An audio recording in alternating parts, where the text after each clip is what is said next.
चलिए, कक्षा 12 के विद्यार्थी ध्यान से देखें, सुने। आज हम आपको पद्य खंड पढ़ा रहे हैं। पहला पाठ है अयोध्या सिंह उपाध्याय हरिऔध। शीर्षक है पवन दूतिका। पवन दूतिका में राधा जी पवन को संदेशवाहिका बनाकर मथुरा श्री कृष्ण के पास भेजती है। उसी का वर्णन इसमें किया गया है। लिखा है, मैं बैठी खिन्ना एक दिवस थी, गेह में थी अकेले, आके आंसू दृग युगल में थे धरा को भिगोते, आई धीरे इस सदन में पुष्प सदगंध को ले, प्रातः वाली सुपवन इसी काल वातायनों से। अब शब्दार्थ देखें। खिन्ना माने दुखी, दिवस घर में, अकेली एकांत, दृग युगल दोनों नेत्रों से, सदन घर में, पुष्प सदगंध पुष्पों से युक्त सुगंध को लेकर, प्रातः सुपवन सुंदर हवा, वातायन खिड़कियों से। राधा जी, कवि का कहना है, राधा जी एक दिन अपने घर में दुखी होकर अकेले बैठी हुई थी। उनके दोनों आंखों से आंसू निकल करके पृथ्वी पर गिर रहे थे। उसी समय प्रातःकालीन चलने वाली शीतल मंद सुगंधित हवा खिड़कियों के माध्यम से राधा जी के घर में प्रवेश करती है। संतापों को विपुल बढ़ता देख के दुखिता हो, धीरे बोली सदुख उससे श्रीमती राधिका यूं, प्यारी प्रातः पवन इतना क्यों मुझे है सताती, क्या तू भी है कलुषित हुई काल की क्रूरता से। संताप माने दुख, विपुल अत्यधिक, कलुषित पतित, काल समय, क्रूरता निर्दयता। राधा जी अपने कष्टों को अत्यधिक बढ़ते हुए देख करके दुखी होकर दुखपूर्वक इस प्रकार बोली, प्यारी प्रातःकालीन चलने वाली शीतल मंद सुगंधित हवा, क्या तू भी समय की गति के विपरीत हो गई है, क्या तू भी समय की क्रूरता से पतित हो गई है, जो मुझे इतना कष्ट दे रही है। इसके बाद आगे, मेरे प्यारे नौ जलद से कंज से नेत्र वाले, जाके आए न मधुबन से और न भेजा संदेशा, मैं रो रो के प्रिय विरह से बावली हो रही हूँ, जाके मेरी सब दुख कथा श्याम को तू सुना दे।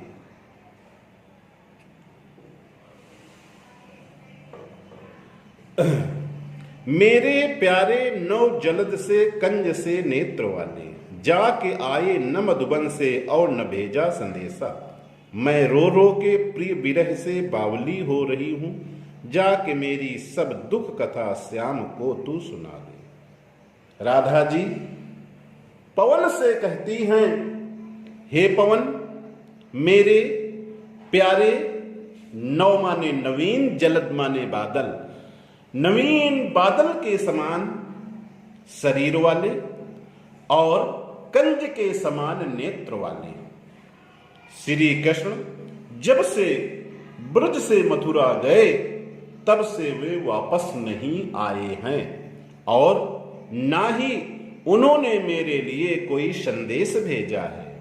मैं उनके प्रेम वियोग में रो रो करके पगली हो गई हूं।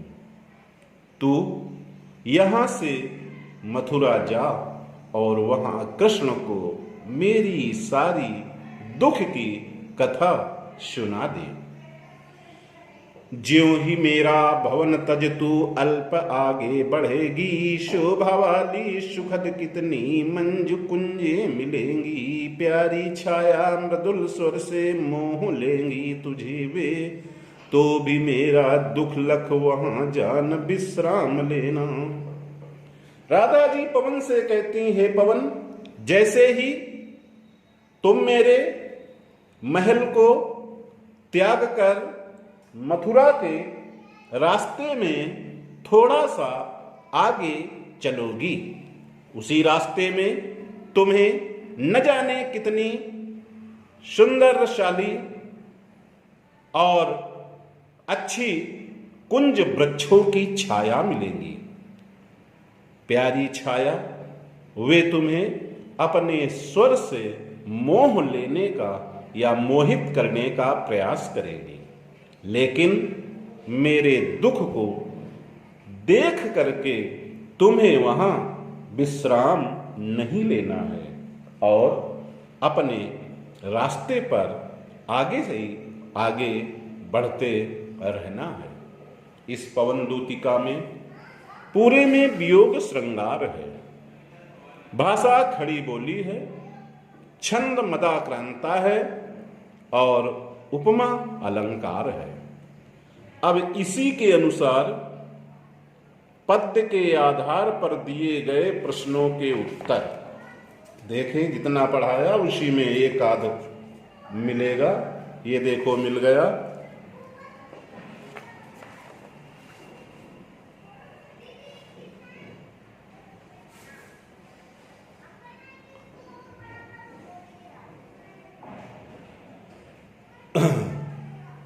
मेरे प्यारे नौ जलद से कंज से नेत्र वाले, जाके आए न मधुबन से और न भेजा संदेशा।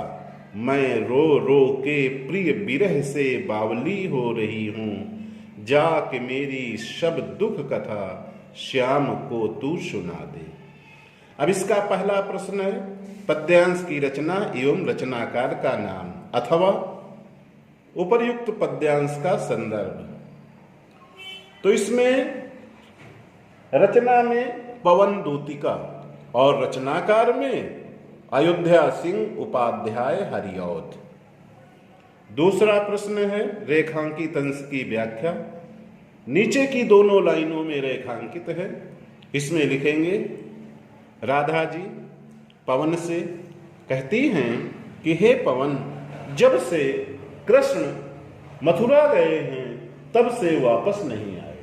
मैं उनके वियोग में रो रो करके पागल सी हो गई हूं और तू मथुरा जाकर मेरी सारी दुख की कथा श्याम को सुना दे और उनके विषय मेरे विषय में उनको बता दे, ताकि उन्हें मेरी याद आ जाएगी। तीसरा प्रश्न है प्रस्तुत पद्यांश में राधा किसको अपनी दूतिका बनाकर श्री कृष्ण के पास अपना संदेश भिजवाती हैं?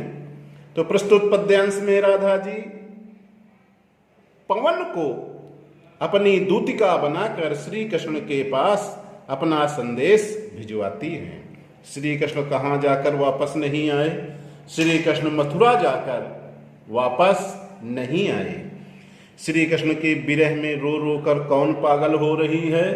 तो श्री कृष्ण के विरह में राधा जी रो रो करके पागल हो रही है। इसी पद्यांश को आप CW में लिखेंगे और उनके प्रश्नों के उत्तर भी साफ साफ करेंगे। ठीक, धन्यवाद।